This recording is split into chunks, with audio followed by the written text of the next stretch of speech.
वो सांझ समय सानंद नृप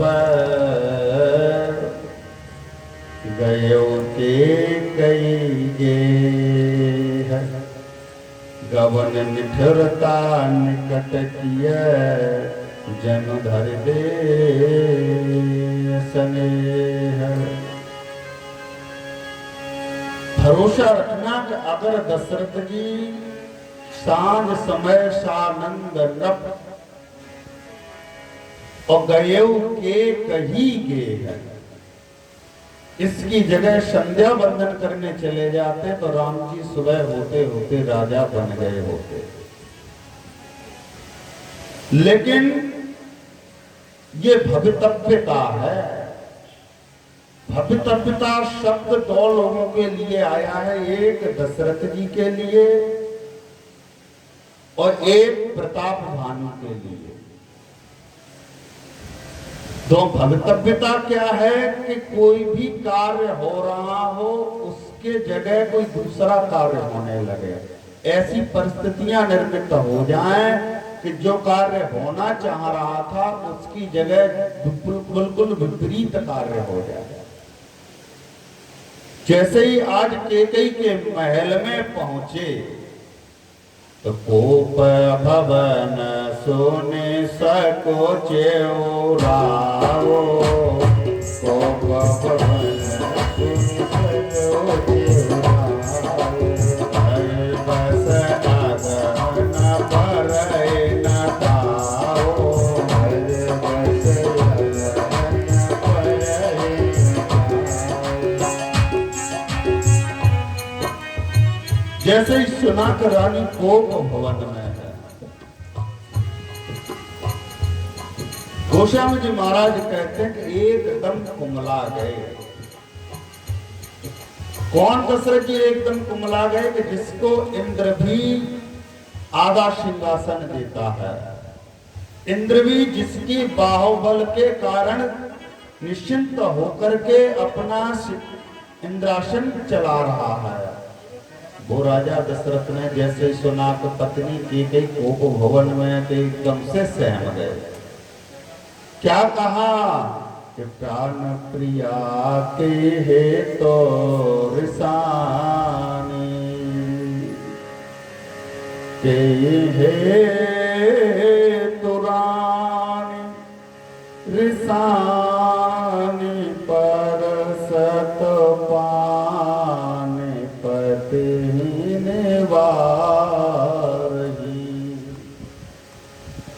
मानव सरोस भुजंग भामिनी, विषम भांति निहारही,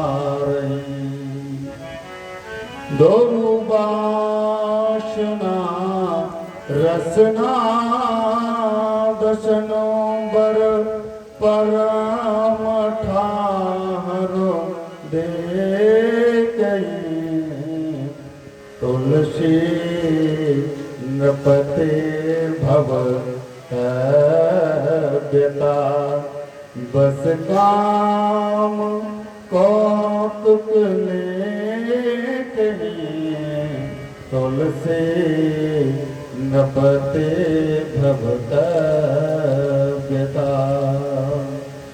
गोस्वामी जी महाराज कहते कि हे संत जन, ये तो उस चक्रवर्ती सम्राट की भवितव्यता थी जो सांझ समय सानंद और गयम के कही के है।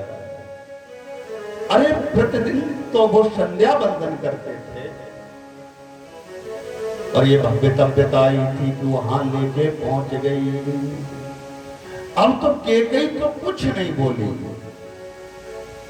स्वयं अपने मुख से कह रहे हैं क्या, अनहित तो प्रिया के दीना, अनहित तो प्रिया के दीना, अनहित तो प्रिया के दीना, अनहित तो प्रिया के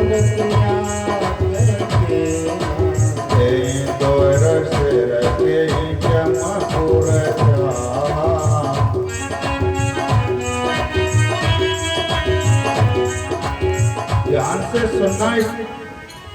अभी तक केकई बोली नहीं है, लेकिन सब कुछ खुद बोल रही, यही भव्य तव्यता है।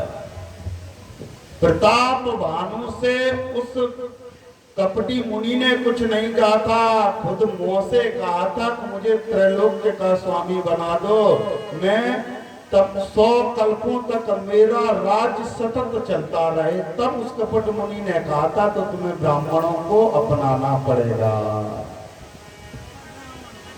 भव्यता क्या है, दशरथ जी खुद बोल रहे हैं।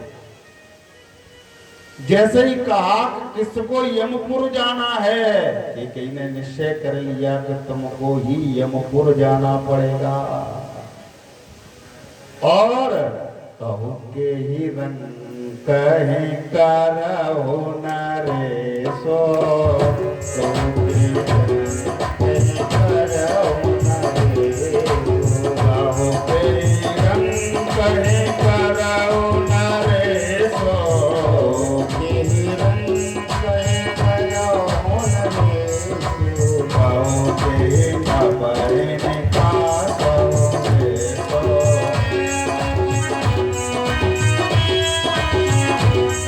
ऐसा ही कहा कि देवी किसको यमपुर जाना है, मन में संकल्प ले लिया कि मुझे पता है आप ही यमपुर जाओगे। कहूं के ही रंग करो नरेशु, मन में संकल्प ले लिया कि भरत के समान कौन रंग का होगा जो बेचारा अपने मामा के यहाँ अपने दिन काट रहा है। कहू न पहिन का सई देसु, बोली राम राजा बनने वाले हैं, उनको अयोध्या से बाहर कर दीजिए। तीनों चीजें खुद ही कहा है। कहू के ही रंग कहीं करहु नरेशो, कहू के करहु नरेशो, कहू के न पहिन का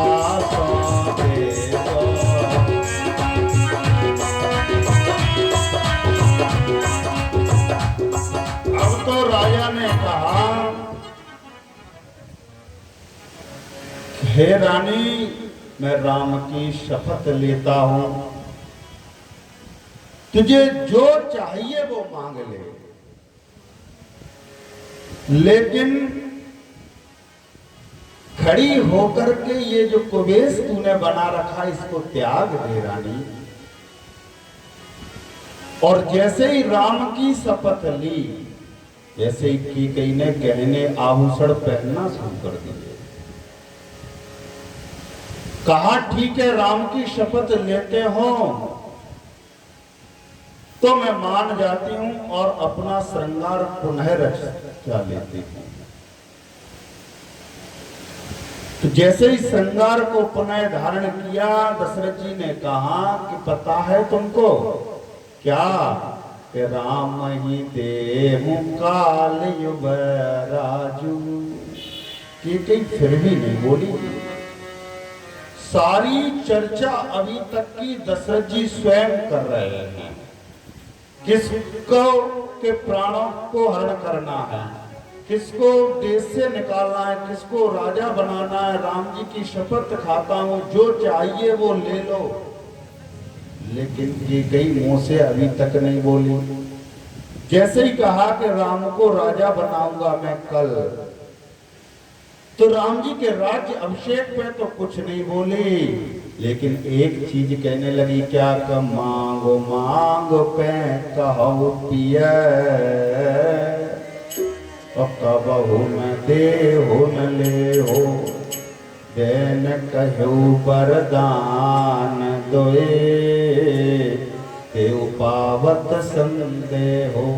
अरे ये तो आप रोजाना कहते रहते हो कि रानी कुछ मांग लो, कुछ मांग लो, लेकिन लेना देना तो तुम्हारी डायरी में है ही नहीं, केवल कहना कहना है।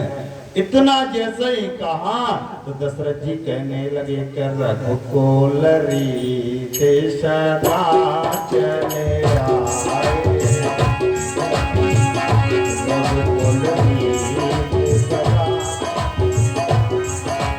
रघुकुलरी ते सदा चले आए,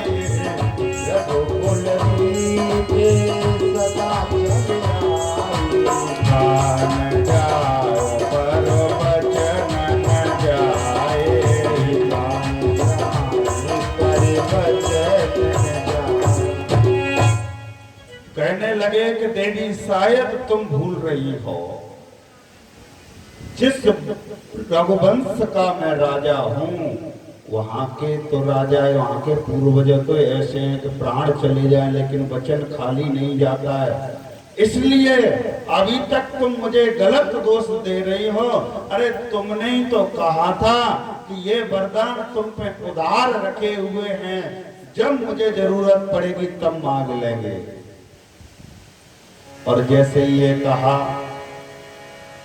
अब तो कैकेयी ने कहा कि तो ठीक है, अगर देना चाहते हो तो ध्यान से सुनो। कि सुनहो प्राण प्रिय भावत गीता,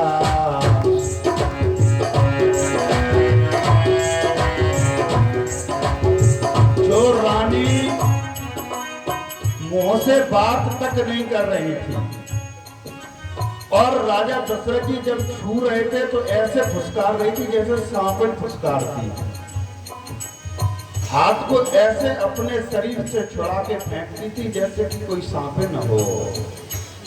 उसने तो एकदम मधुर आवाज में कहने लगी, क्या कि सुनो प्राण प्रिय भावत गीता, सुनो प्राण प्रिय भावत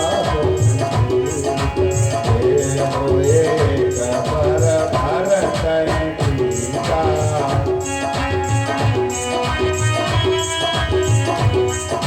सुनो प्राण प्रिय भावत गीता, सुनो प्राण प्रिय भावत गीता, एक पर भरत गीता।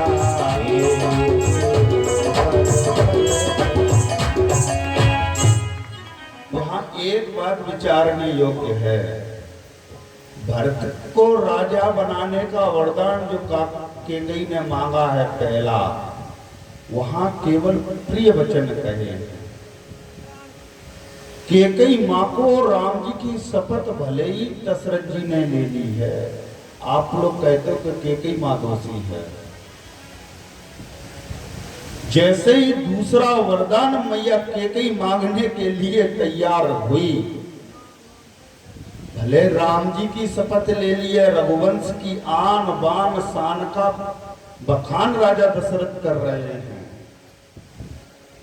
इतना को अभिनय कर रही है कैकेयी मां, फिर भी दोनों हाथों को जोड़ रही है दूसरे वरदान में कि कहीं ये वरदान देने से ये मना नहीं कर दे। अरे जो राजा रघुवंश की दुहाई दे रहे हैं, हो सकता है इनकी मर्यादा नहीं टूट जाए, इसलिए दोनों हाथों को जोड़ा।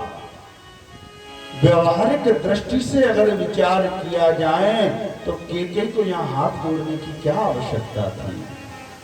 अरे स्वयं राजा कह रहे हैं कि मांग लो क्या चाहती हो, लेकिन हाथ जोड़ा केवल यही भाव है कि अभी भी हमें भरोसा नहीं है। राम से ये इतना स्नेह करते हैं कि भरत को राम भरत ही की अनुहारी, भरत और राम में कोई भी राजा बन जाए, हमारे राजन को कोई फर्क नहीं पड़ता। इसलिए जब दूसरा वरदान मांग रही है तो कि मांगहु दूसर बर कर जोरे, मांगहु दूसर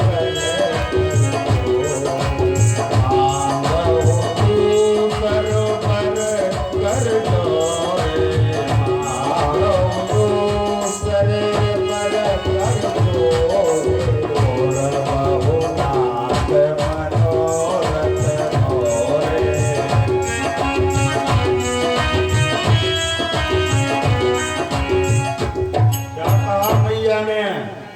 कि पुरबहु नाथ मनोरथ मोरे। भाव ये है, गिड़गिड़ा रही है कि हे प्रभु, हे रघुवंश के आन वान शान जो दुहाई अभी आप दे रहे हो वो ही देते रहना, और रघुनाथ मनोरथ मोरे,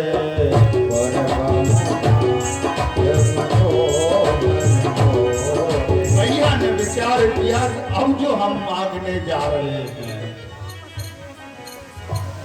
अब मुझे पता है आप मुझसे अत्यधिक प्रेम करते हैं।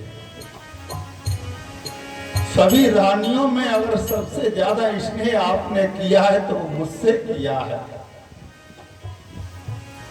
मैं राम जी को वनवास नहीं मांग रही, मैं भरत को राज्य अभिषेक नहीं मांग रही, मुझे तो ऐसा लग रहा है कि मैं तुम्हारे प्राण मांग रही। हे नाथ, दूसर पर मांगो कर जोरे, दूसर पर मांगो कर जोरे, और बहुनाथ मनोरथ मोरे,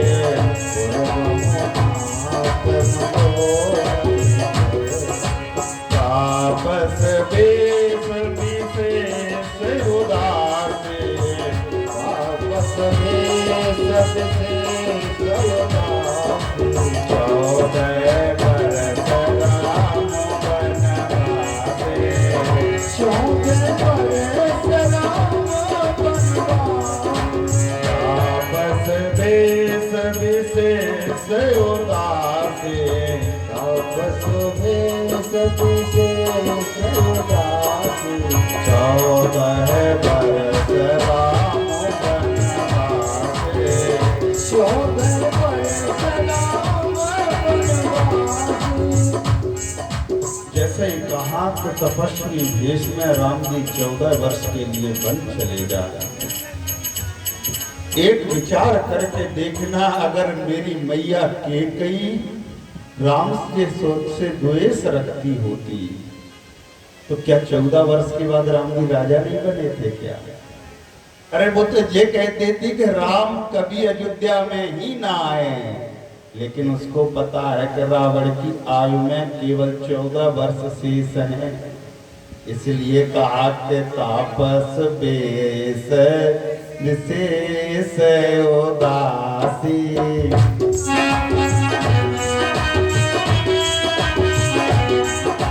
तापस बेस विशेष उदासी, तापस बेस विशेष उदासी, 14 बरस राम बनवासे, 14 बरस राम बनवासे। भरत जी को राज्य अभिषेक तो माने केवल अयोध्या की व्यवस्था संचालित कराने के लिए कहा है। उसको मालूम है कि जैसे ही मैं ये कहूंगी कि 14 बरस राम बनवासी, तो फिर ये दूसरा वरदान भी देने लायक नहीं बचेंगे। इसलिए पहले अयोध्या की व्यवस्था संचालित होती रहे, इसलिए कहा कि प्रथम भरत में मेरा वर दीजिए कि भरत राज अभिषेक हो जाए, जिससे कि राम की अनुपस्थिति में, आपकी अनुपस्थिति में ये अयोध्या संचालित होती रहे। 14 बरस राम बनवासे, 14 बरस राम बनवासे। अब जैसे ही ये वरदान मांगा, मैया ने मूर्छित होके गिर पड़े, रोने लगे। कहा कि कैकेयी प्राण भी मेरे ले लेती, लेकिन तुमने ये क्या किया?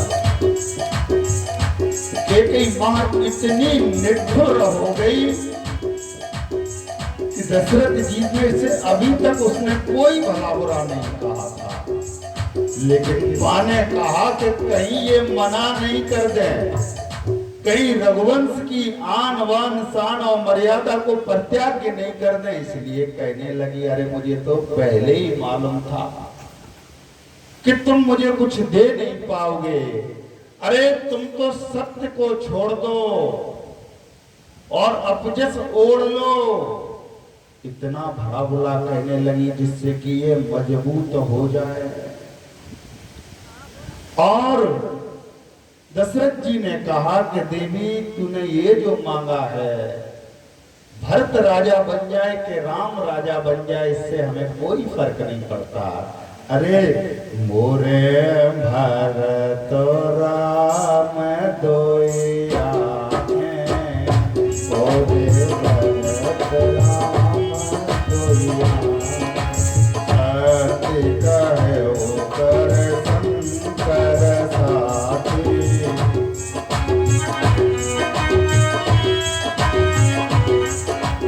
अब से दूत में पथ बहु गाता, अब से दूत में पथ बहु गाता, सुनाओ गाता,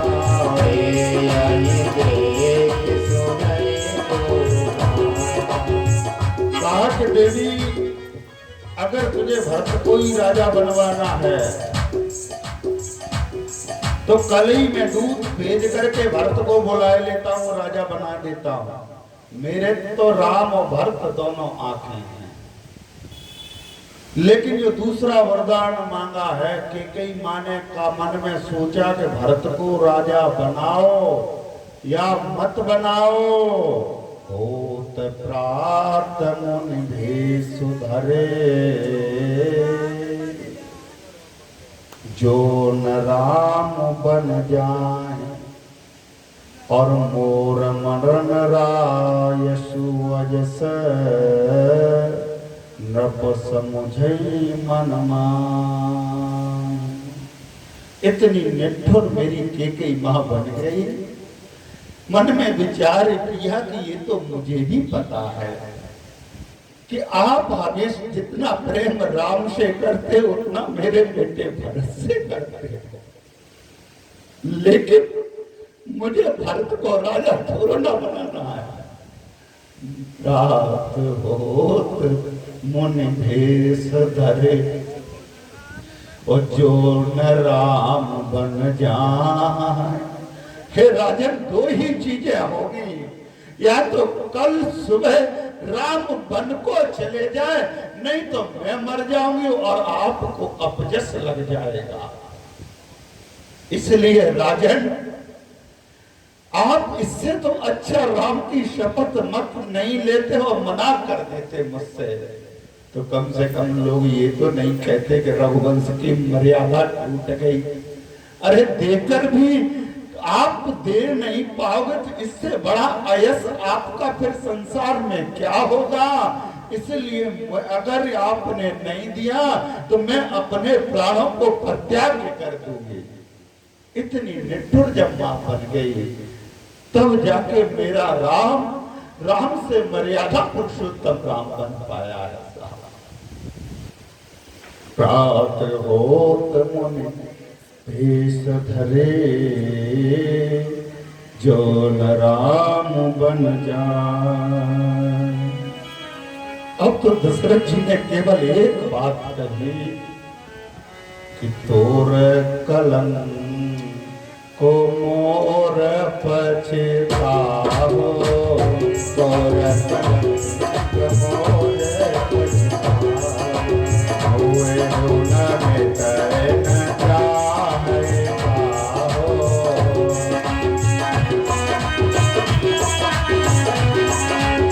आज तुझको तो कलंक लगेगा और मेरा जीवन भर पछताना रहेगा।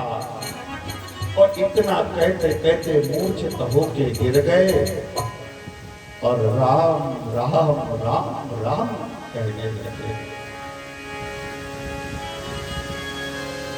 मैं तो एक ही बात कहना चाहता हूं, ये तो मेरे राम जी की लीला है।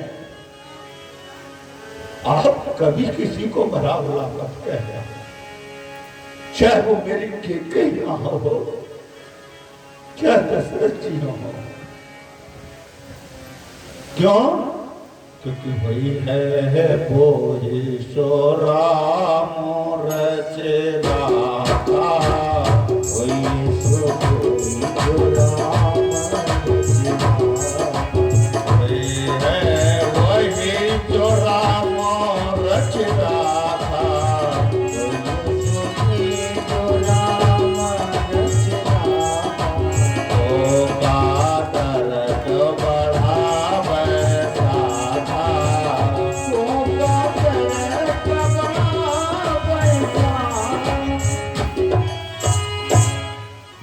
इतना कहते कहते राम राम जपते हुए राजन को मूर्छा आ गई। जैसे ही प्रातः काल हुआ, आज जब सूर्य नारायण का उदय हो गया, लेकिन रघुवंश का वो सूर्य जो सूर्य से के आने से पहले हमेशा जाग जाता था, सबको पूरी अयोध्या नगरी को प्रकाशित करने लगता था, वो आज सूर्य कहीं छुप गया। और जैसे ही आज अयोध्या वासियों ने देखा कि पिछले पहर भूप नित जागा, आज हमें बड़े अचरज लागा। जाहु सुमंत जगा बहु जाई, कीजे काज रजायस पाई। अरे सुमन, जरा जाके देखो ऐसा क्या कारण हुआ है जो रघुवंश का सूर्य नारायण से पहले आकर के प्रकाशित तो हो जाता था, वो आज समय रहते क्यों नहीं आया? सुमंत जल्दी से जाओ, मुझे तो ऐसा लगता है जैसे कोई अनर्थ हो गया। सुमंत जी दौड़े दौड़े गए और जैसे ही देखा कि कोप भवन में राजा केकई के महल में है, समझ गए कि कुछ रानी ने कुछ कुचाल कर दी, कोई बात है। तुरंत दशरथ जी को संभाल के कहा, जयजीव राजन। आज दशरथ जी ने पलट के जयजीव नहीं कहा। अरे राजन, मैं तुम्हारा मंत्री सुमंत हूं, आप जयजीव नहीं करोगे? शांत मूर्छित अवस्था में है। केकई मां ने कहा कि तुमसे कार्य नहीं बनेगा, तुम तो राम को लेके आ जाओ। राम को भाते सचिव संग जाहि, देख लोग जय दिल गा।